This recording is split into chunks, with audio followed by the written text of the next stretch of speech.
This is Beyond the Big Screen podcast with your host, Steve Guerra.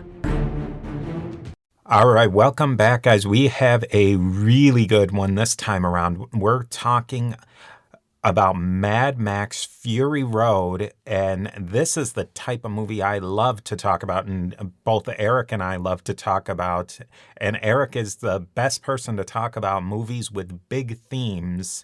And Erik, of course, is of the Reconsider podcast, and you will remember him from the fabulous series on Blade Runner and much more. Erik, how are you doing today? I'm great. It's a beautiful day here in San Mateo. I just got off of a great workout. I had the pleasure of rewatching Fury Road for the 7th time in preparation for this, and which always makes my day. Fury Road is, along with Blade Runner, is fighting for top movie of all time for me.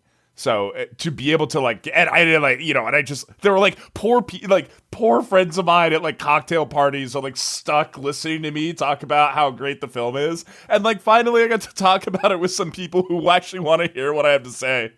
That monologue you did about the ending of the first Blade Runner, when I listened to it editing, so obviously when you do podcasts like this, I probably listen to the interviews 3-4 different times, and that I listened to that one just for pure enjoyment.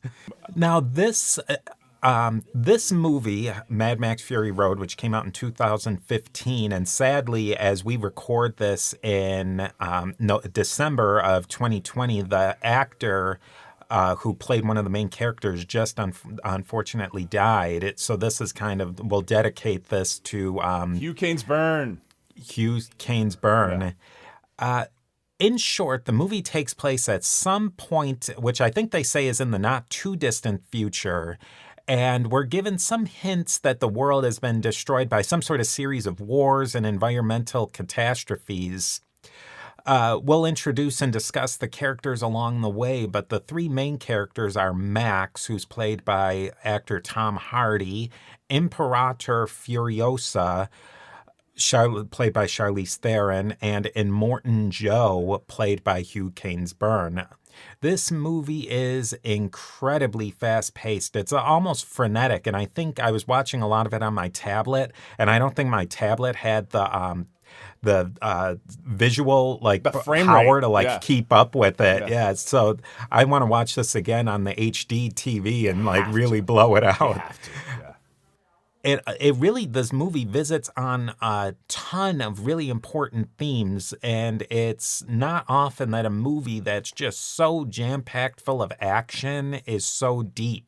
So where to start is the thing. So I'll maybe one thing to start is this is the 4th movie in a series of movies about Mad Max, and I've read different things online of how much there is of a continuity between the movie and how canonical the 4 movies. I believe the first one was called just Mad Max. Then there was Mad Max, The Road Warrior. Mad Max Beyond Mad Max Beyond Thunderdome, which that one was the one that starred Tina Turner. Yeah. Oh God, she was awesome. We got to talk about Beyond Thunderdome at some point too. Absolutely. Tina Turner runs away with it, and one of the things I actually want to talk a little bit about the whole series to kind of cue us up here, because I'm one thing you may not even know about me, Steve, that everyone's about to find out is every year I go to an event in the desert outside of Los Angeles called Wasteland Weekend, formerly known as Mad Max Weekend.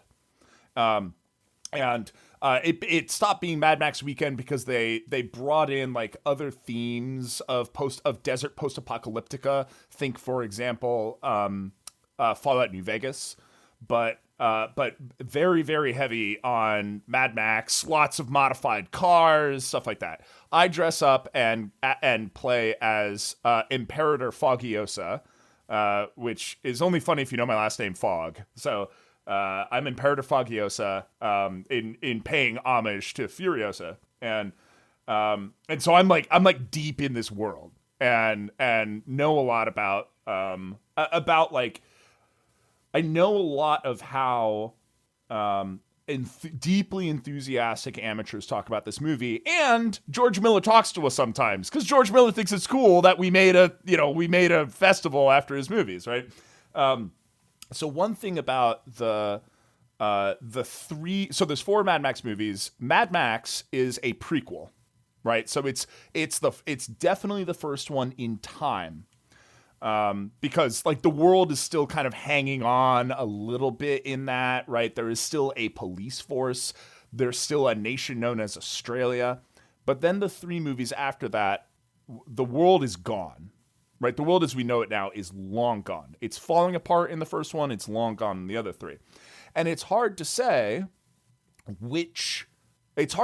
watching them, which movie came of Road Warrior, Beyond Thunderdome, and Fury Road, which movie came first chronologically in the story, and that's intentional.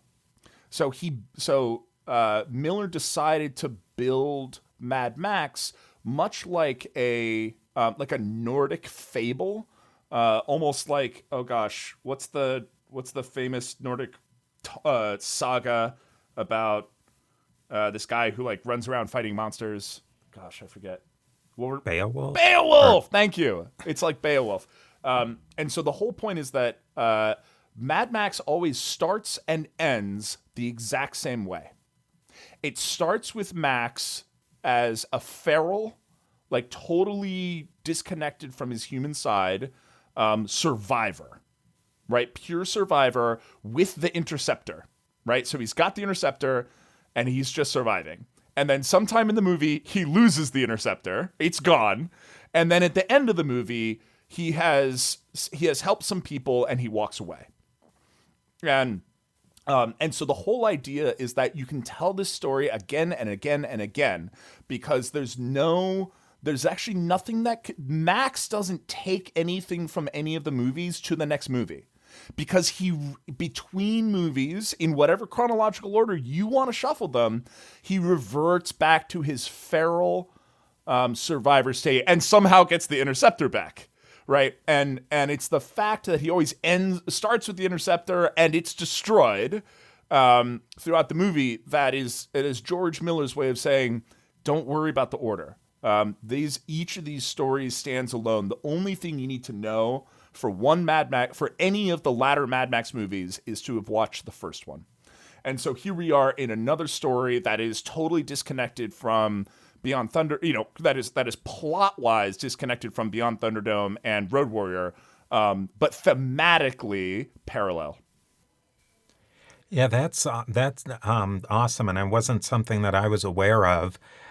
That's another thing, that the setting of all of the movies is in Australia, which is kind of cool, and it's a beautiful landscape that they have to play with there. Maybe the first thing that you can lead us through is this idea that the name is named eponymously, it's Mad Max, but it's really, there's kind of a dual protagonist thing going on here with Imperator Furiosa. Maybe you've told us a little bit about Max's personality. Like in this movie, Tom Hardy did not have a ton of lines to remember. He was a pretty quiet guy. How did that fit in with the previous examples? Because I would have to imagine that Mel Gibson would have a tough time having so little lines and like so little acting. And how did those two versions of Max gel together well in your estimation? Great question. Yeah. So in the other 2 movies, Gibson does have more lines, but not a whole lot more. Max is always, at least in the latter movies, right? Not in the prequel, but in the latter movies, Max is he speaks very rarely, but he speaks more and more as the movie goes on.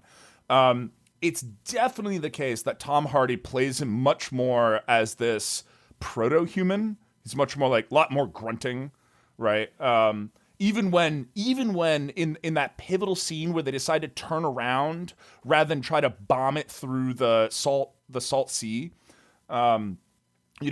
he speaks in clipped, incomplete sentences. So Hardy really embraces the fact or at least Miller does, right? But Miller and Hardy in this one really embrace the fact that Max has lost touch with civilization. In the other movies, that's less the case. And I actually like Tom Hardy's Mad Max better. And I grew up with... Right, I grew up with Mel Gibson Mad Max, right? So it's a little like, who's your first doctor from Doctor Who? That's always your favorite doctor. For me, it was David Tennant. And I thought that I was like, oh God, I don't know if Tom Hardy's going to live up to Max Rockastansky, right? Like Mel Gibson captures that character so well. But what was different was that I could tell I looked back at I watched the other movies after watching Fury Road like 4 times. And Mel Gibson was definitely playing this character that was cool. And I actually decided I don't like that as much. Because Max still, like, in the previous movies, Mel Gibson's Max really understands other people. He's able to lead other people well.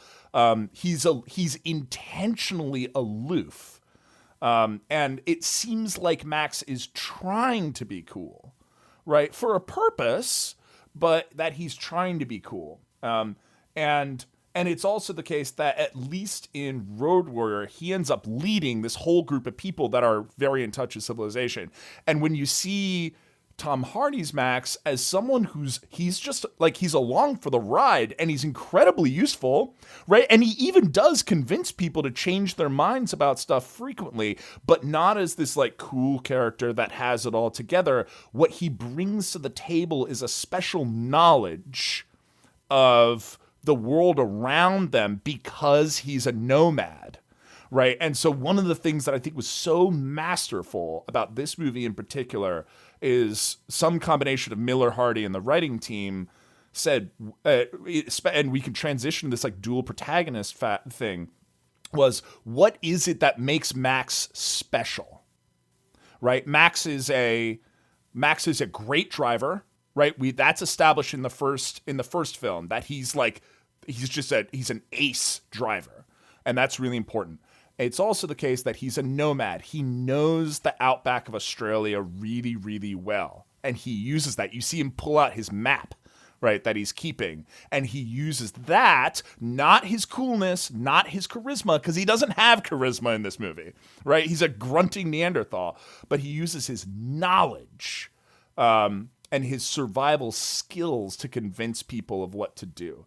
And I really appreciated that. And then they also asked what makes Furiosa special. And there's a lot that makes Furiosa special. And now, a brief word from our sponsors.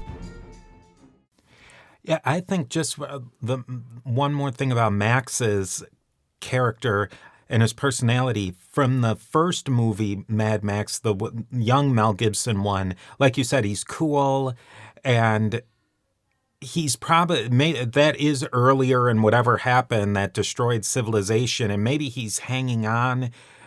But the Tom Hardy in this one, he seems like somebody who's fairly much psychologically destroyed by PTSD and whatever's happened, and whatever is about his personality, he just can't give up.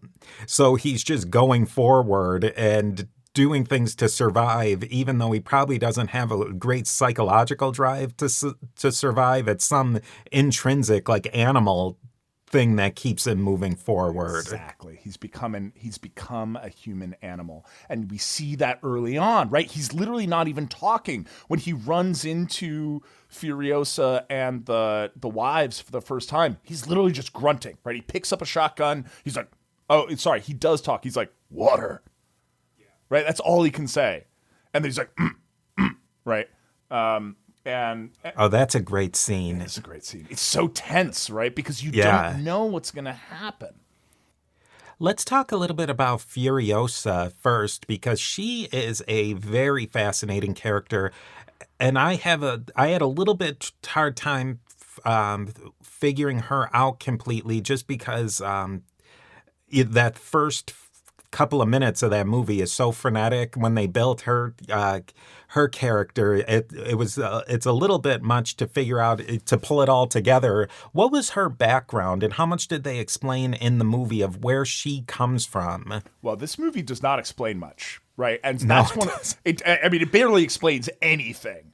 And it's one of the reasons, if you want to really appreciate this movie, and I'm talking to everyone listening to me, if you really want to appreciate this movie, you have to see it 4 times. Or you at least have to read someone's deep analysis of it and then watch it a second time. Because so much of this movie is hinted. And so much of like all these crazy things you see make sense when you like pick up all the hints and put it all together. And we'll talk a little bit about, when we talk about some of the themes, in particular about feminism, we'll talk about this society that Immortan Joe has crafted, because all the details make sense. If you think about them, they're cool on the first one, like the Doof Warrior with his like flame double guitar, like right, like it's cool, but he's even there for a reason. So Furiosa, very hinted at. What we're gonna do, what I want to do for now, is ignore the comics. So there are comics that are Fury Road prequel about Furiosa. They're called Furiosa. If you want to read them, go read them. They're very controversial. But I'm going to ignore them for now. We're just going to work with the movie. And stuff that we know about Furiosa is that, one, she was with the Vuvolini, the Many Mothers, right? She came from the Green Place. So the Many Mothers, the Vuvolini, same group. They're the ones we find later that are like really good snipers, right? And they're like tough as nails, and they're super cool. And she grew up with them, and she was captured. And one thing that is like very lightly implied and is accepted kind of by the fan base is that she was captured to be one of the wives originally. But she was probably infertile, right? She probably could not bear offspring. And so what happens then? Well, we don't know exactly what her path is from there, but we do know where she ended up. And so we can infer what must have happened, because you can imagine Immortan Joe, right? The way that he thinks about everyone around him as a tool, right? As a entirely disposable tool, other than his children, right? But everyone else around him is expendable. So, why didn't she just get chewed up or destroyed or thrown out to the desert, right, to join all those like wretches that just wait for Immortan to pour water on them? There must have been something special about her that someone figured out, right? It might have been Joe. It might have been Rictus Erectus, right, who's his like big beefy son. It might have been the other imperators, but there was something about her that was like tough as nails. And so she might have been she might have even, we have to just address the fact that like Joe's wives are slaves, right? And every time he is raping them, right? And so it's possible Joe discovered that she was a fighter when he was, trying to have children with her and raping her. And, but someone figured out that she's tough. And so she's the only woman that we see in a fighting role in that movie. Sorry, in Joe's society. All the other imperators are men, the war boys are men, and when we see Furiosa, the first time we see her, she's driving the war rig, which we saw earlier. Being a driver of anything is a matter of honor, right? We saw Nux fighting with this, I forget the guy's name, but like the really, really toxic guy, fighting for the wheel, because being the driver is the place of honor. So she's driving the most important vehicle that Joe has, and she's got a team around her. And like we noticed through the entire movie, nobody mentions that she's a woman. And nobody mentions that she's disabled, right? That she's missing an arm, presumably lost in battle. Nobody mentions it. She's Furiosa because she's awesome, right? Because she's special. But and even that society, a society that sexist, and that, it symbolizes the patriarchy, right? We'll just cut to the chase. But a society that deep in the patriarchy recognized her talent and promoted her to probably the single most powerful person outside of Joe's immediate family. Oh man, she's cool. Yeah, it's like patriarchy par excellence. Exactly, yeah. Joe is the patriarch, and maybe we'll talk about Joe as he's the bad guy. He's bad guy incarnate himself. And Yeah, he's way worse than like the Lord Humongous, right? The Lord Humongous has this like little band run around trying to steal oil, right, from Road Warrior. Joe has built a society of people who, like, because the thing is, like, the dogs of war who followed Lord Humongous, right? They got reward, like they got something out of it. The people in Joe's society, unless they're his family, they're just they've like he's built a cult of people who hurt themselves to serve him, and that's what makes him so monstrous. That was one of the things that I found so fascinating about the movie, is that the George Miller, and they crafted this, and it's kind of ridiculous on the outside, like it's so, like the way everybody looks and the way, like the diesel punk aspect of it, but it's so realistic that if the society collapsed, there is a very good chance that somebody like Immortan Joe could craft a successor society like that, where he has a couple of different side colonies that work for him and that support him, and that he's created this thing that's basically a religion. I mean, they speak of it in religious, the steering wheels that they were like talismans. I think that was probably one of the most interesting parts of the movie, is that was 100% realistic to me. And when society collapses, obviously, unfortunately, a lot of people are not going to make it very long after the collapse, and the people who do survive are going to clump together, and it's probably going to be somebody not too unlike a Mortan Joe who's going to be running the show. Yep, you have to. It's there's this implication that from all of Miller's movies, that you have to be tough, you have to be strong, you have to be tough, and you have to be absolutely ruthless to survive this society. And Joe is that more than anyone. And that's why he's able to build such a powerful civilization, right, around him, as their god, right? The War Boys very clearly see him as their god.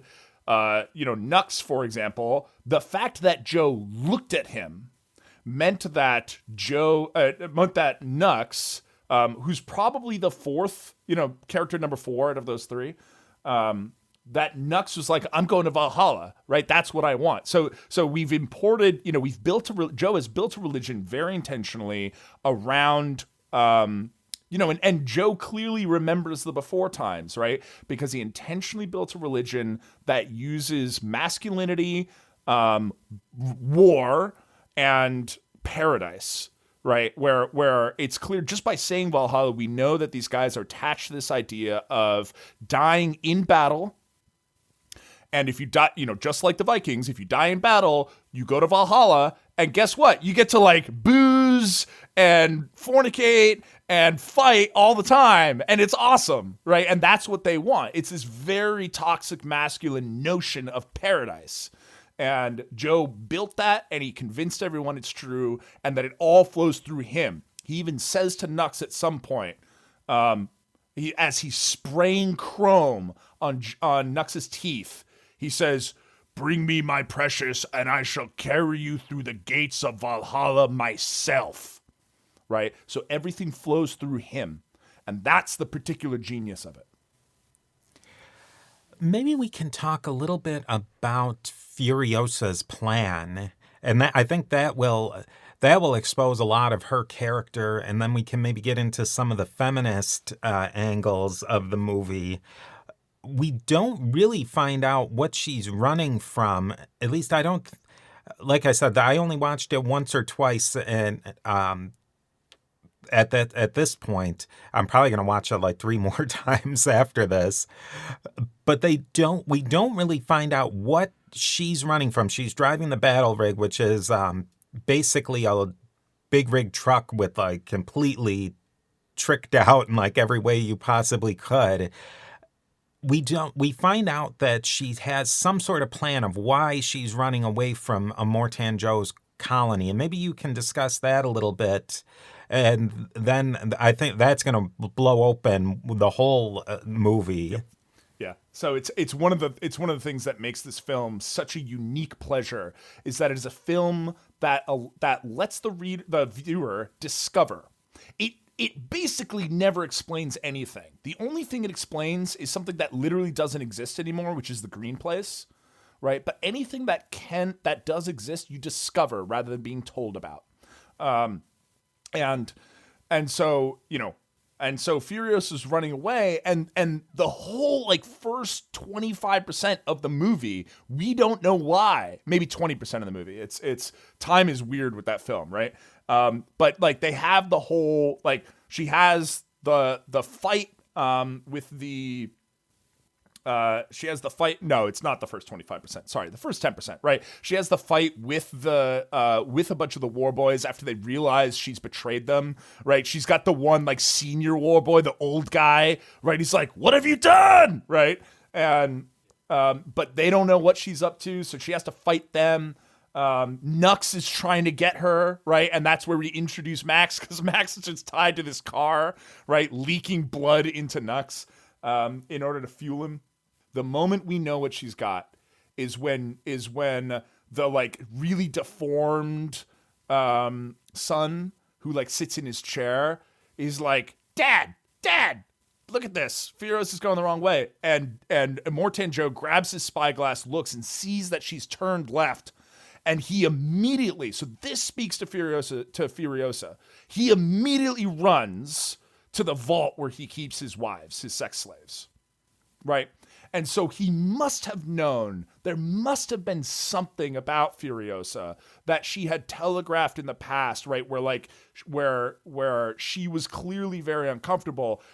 Probably the fact that and this is one of the things that makes us think she was probably a wife herself and knew how horrible it was. Because immediately when Joe saw, because she had a bunch of, they call it aquacola, fresh water, right? So she could, there could have been all sorts of reasons that someone would want to steal that, to sell it, right? To gain power somewhere else. But Joe knows she's got the wives.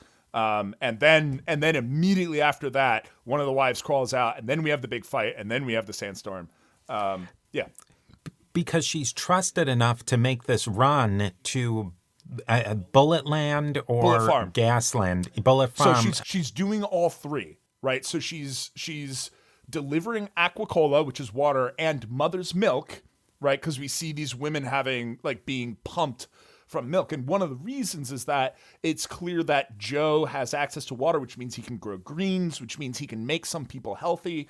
And milk has a lot, it turns out human milk has a lot of nutrients, right?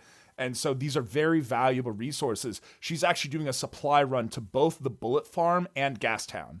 And so at that point, she's clearly trusted enough to do this critical job. But like you said, there's got to be something in the back of Joe's mind that he immediately knows that she's flipped. Yes. And not just that she's flipped, but that she's got the wives. Yeah. He knows it. That was amazing. The instant he knows she's gone off course. And that's how good she is, right? That's the moment where, if you really think about it, is that Joe doesn't quite trust her to be loyal, right? But he trusts her because she's so damn good. She's indispensable because of her talent. And now, a brief word from our sponsors. So they have this running battle through the sandstorm, which is really cool. Oh my God, yeah. At the end of the battle, so they sort of win. Furiosa, she at least escapes them enough to get away, but the battle rig has suffered some damage, and they have to stop, and Max has freed himself. And I think that this is one of the coolest scenes of the whole movie. Is you would think in any normal movie, they would have probably pretty quickly agreed that they have at least some alliance and some trust that they know both Immortan Joes against them.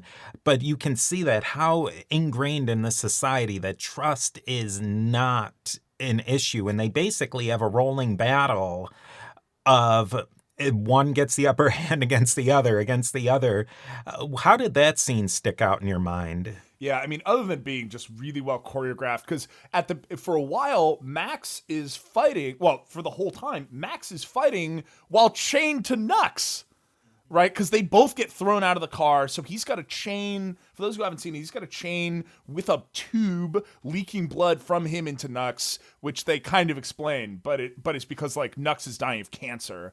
And the science that they have is like, okay, this guy's got healthy blood. It's probably going to help somehow, right? It's essentially like dialysis or something.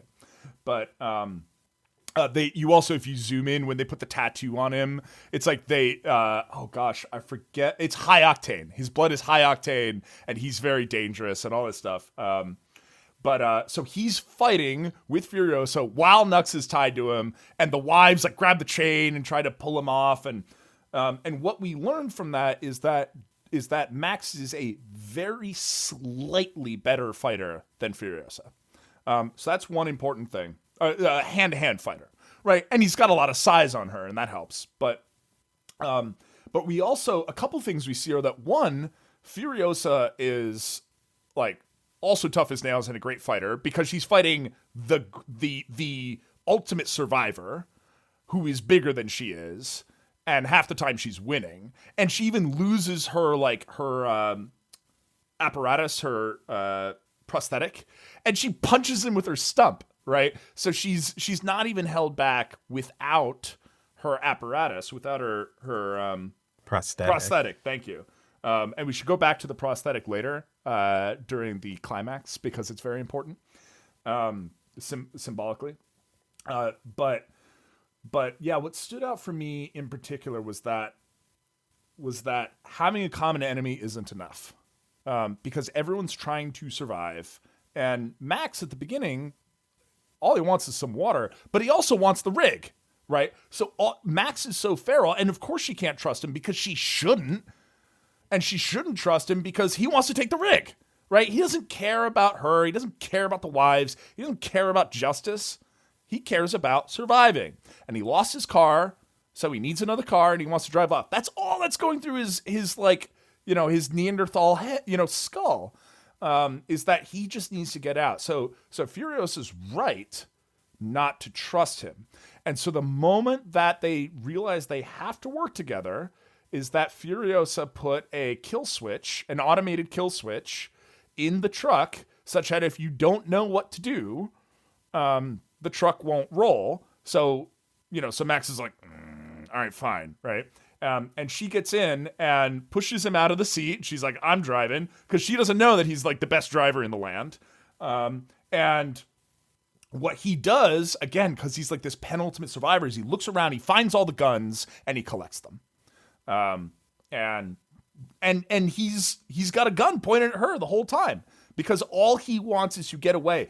And he doesn't know what she's doing, why she's running away, and he frankly doesn't care. And he doesn't understand the politics of this entire society because he just got yanked into it, right? Because he just a bunch of war boys showed up, blew up his car, grabbed him, tattooed him, hung him upside down, right? And then he's like on the front of a car. So for him, it's just this whirlwind where he doesn't really understand enough to be able to assess the situation, which is, again, very, very different from the previous two movies where he shows up and quickly is able to suss out what's going on and who he should trust. Yeah, I think that whole thing of the collapse of society, and maybe it's where we're at right now in 2020, that made me think there was one point, I think, in this whole coronavirus that happened. It started really in the U.S. where we went into shutdowns in the middle of March. And I just remember really specifically that first week, it was all kind of like, oh, we'll kind of just hunker down for a little bit and things will be back to normal in a couple of weeks. And it was the first time that I went to the grocery store after things had been cleaned out and the shelves were bare. And you could just tell there was a something in the air, that one little spark, like if the credit card machine didn't work, it was going to be a nightmare in that place. And I think it just shows you how thin that veneer of civilization is, and that the systems that we have in place are so fragile. And I think that that's what in their world, like every interaction that everybody has shows like how fragile the trust networks are that we have and that we build. And especially, maybe this is a good segue into the older women, the women who had previously lived in the green area and their society that they had built and how it had collapsed. Yeah, so the Vuvolini, or the Many Mothers, they had built. Sorry, I was actually just pulling up this quote. It's by Bill Moyers. He says, quote, "Civilization is but a thin veneer stretched across the passions of the human heart. And civilization doesn't just happen, we have to make it happen." And so Joe made one form of a civilization, right? Very hierarchical, hierarchical, patriarchal, and vicious. And the Vuvolini, the Many Mothers, and he kind of like twisted nature to his will. So he found water and he built all these machines to bring the water in to make the plants grow. The Vuvolini, on the other hand, total opposite, right? Matriarchal, sure, but it's only women. It's totally egalitarian. It's very clear, like nobody's in charge. Now it's a small band of people, so a very small band, totally egalitarian, and presumably in the green place, they were in touch with nature. Unfortunately, as they say, the water went sour, and so they became scavengers, right? So so they also had to become vicious, but not to each other, to everyone else, right? So when we meet the Many Mothers, after we've escaped far enough, we learn that they set traps for people, right? And they actually, what's so interesting is they set a trap to appeal to human decency, not greed. So the trap is one of the Many Mothers is naked and like tied to a tower, screaming for help. And Max is like, it's a trap, right? Like, basically, don't do it. Now, he doesn't know that Furiosa knows them and grew up with them. But they've become, so even they have become so vicious that they launch traps to appeal to human nature, and they will kill and take stuff from a good person. And they've been reduced to that. Now they're still, in a lot of ways they're heroic, right? But have no doubts, these people are also ruthless, and it's because they have no choice. And so the thin veneer of human civilization was torn away from them as well. Yeah, it shows that in every circumstance, everybody has to go back to ruthless. And I think that is one of the themes that cuts across the whole movie, is there's really this ruthlessness that everybody shows. And there's very little kindness involved in the movie. The people, it's the law of the jungle, right? The law of the desert. You trust people, you die, right? And so everyone who was trusting is gone, right? Except trusting your own band. But if you trust other people when you show up, you're gone. So nobody has that instinct anymore. So I think you're dead on that. This society has, it took humanity, or this post-apocalyptic world took humanity, put them through a meat grinder, right, or a thresher, right? All the chaff that was knocked off was like soft people, right? The kind of people that we aspire to be right now, trusting, generous, kind, dare I say, gullible, right? Like I'm pretty gullible. Why? Because I trust most of the time that most people around me are good people. I'd be chewed to pieces, right? And the wheat that comes out of it, they're tough and they're mean and their morality is different. I'd like to talk a little bit about the women. It was 5 of them that were the mothers, and they were youngish women of, obviously of childbearing ages, so they're on the younger end, and they dressed in all white, Yes. white that had turned filthy by the end of the movie, but there's a lot of symbolism with that. And these were the women that Joe was basically going to use to recreate his own society that was him through his progeny, that was going to be the world that he built was him. And they were an interesting bunch of women in that most of them were on board, but I think they were on board to escaping based on Furiosa's power of her personality. But there was one who at just about every turn tried to, during all these battles, to go back to Joe. And I think that said to me, and I'd like to hear your interpretation of it, that this balance between safety and going in freedom, basically. Furiosa went all freedom, and if she died trying, then that was that. You know, she had a good run. Where, not everybody will do that. Right. And I think we have to start talking about feminism now, right? And the feminist theme in this movie, because I look, for everyone who doesn't like the F word, too bad. Right, because yes, this is a great action movie, but it's a movie about feminism fundamentally, and I think it happens to be one of the greatest feminist movies ever made because it has a powerful feminist message, and it appeals to a large audience, right? In a way that a lot of feminist movies don't. Right, a lot of feminist movies are like, I'm going to talk about my experience. I'm going to talk a lot or monologue a lot about my experience as a woman and as a victim. Right. And that's actually like, it's just, especially like hearing someone's story about their victimhood is hard to digest. And a lot of people are just going to turn away from it. I don't even watch, I don't watch feminist monologues for fun. I watch Mad Max for fun because it's fun. But I also, and I get this message from it. And there's all sorts of angles feminism is played. One of them is Furiosa, but let's also talk about the mothers. So not the mothers, sorry, the wives. Because when I'll say mothers to refer to the many mothers, the Vuvellini. We'll say wives to refer to these five young women. And it's clear some of them have successfully borne offspring. One of them is Rictus Erectus, who's like the big, dumb one. And I forget the name of the smart, deformed one, right? But Joe clearly wants like the smarts of the little guy and the strength of the big guy to be his son.